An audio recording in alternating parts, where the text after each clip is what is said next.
Ahsoka. Ahsoka. Ahsoka Tano.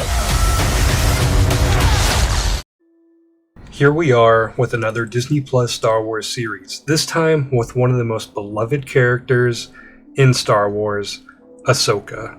It's kind of crazy to me that we are here. Who would have thought back in 2008, after the release of the Clone Wars movie, that a lot of people's least favorite character in that movie would get her own live-action series years later.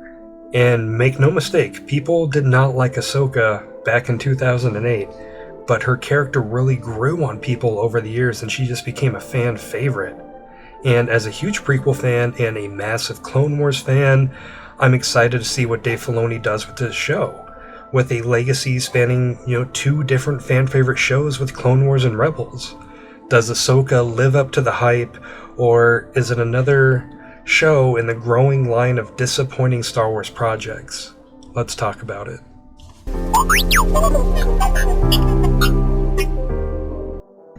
I'm just going to talk fully about what I thought about the episode, so there will be spoilers. So this very much feels like Rebels Season 5 in a way, with Hera, Sabine, and Chopper, with Ahsoka of course. And I'm curious how people that didn't watch Rebels will feel about this. I assume you can watch this without, being familiar with Rebels, but it feels like Rebels is almost required viewing just for the character backgrounds alone with Hera, Sabine, and the Ghost. But I enjoyed these first two episodes. It feels like we are actually building to something, unlike other recent Star Wars shows, and I'm excited to see where it eventually leads.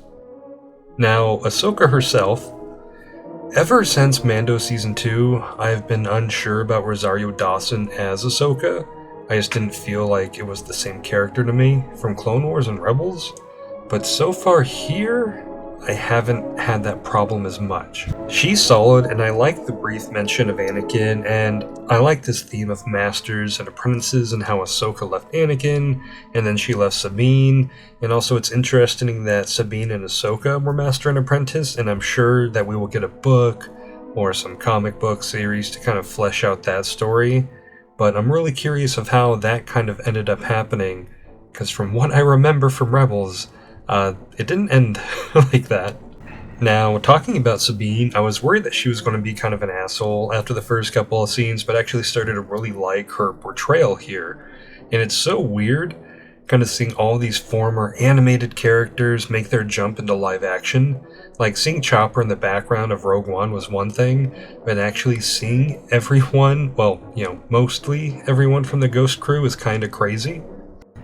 But I felt like they all worked pretty well in live action, and I didn't have the weird not buying that they are the same character with Hera and Sabine that I did with Ahsoka. But I kinda did with the short little hologram of Ezra. Dude seemed a bit too old from what I remember Ezra being, but maybe I'm wrong. It has been many years since I watched Rebels, and Ezra was not my favorite character from that show. Our villains here seem pretty cool, well, the two Jedi, and I'm really interested to learn more about the history of Baylan and how they came to be, where they are. And I'm pretty sure the Night Sister, she was the same lady that Ahsoka fought at the end of Mando Season 2, and I'm not sure how I feel about her character just yet, but, we still got the rest of the season, and we will see what happens. And I feel like this show was directed really well. Unlike Kenobi, that felt poorly directed and cheap, this feels like, Dave Filoni actually really cares and wants to make a good show. And I was never bored, and this show, so far, has the sincerity that Lucas Star Wars had, Clone Wars and Rebels also had. And there was a genuineness to this that I haven't felt from the recent shows and movies. Not counting Andor. Andor was a really great show. But I'm sure most of us can agree that, Book of Boba Fett, especially Kenobi, Mando Season 3, they just felt lesser. Seeing Lothal in live action was actually pretty cool, and Clancy Brown reprising his character from Rebels was neat. That dude is all over Star Wars, with my favorite role of his being Savage Opress. And the action scenes were fine, they look good. And I'm sure they are saving the bigger, more action-crazy scenes for later in the show. But overall, I enjoyed these first two episodes, and I'm interested to see what happens. I'm curious how live action Thrawn will be, and I really want to see Anakin show up, because we all know Hayden Christensen's in the show, and this is only the beginning of the story, and I trust Dave to take us on a ride that we will enjoy. Oh, and also, how cool is it to see the droid from the Clone Wars episode, Test of Strength?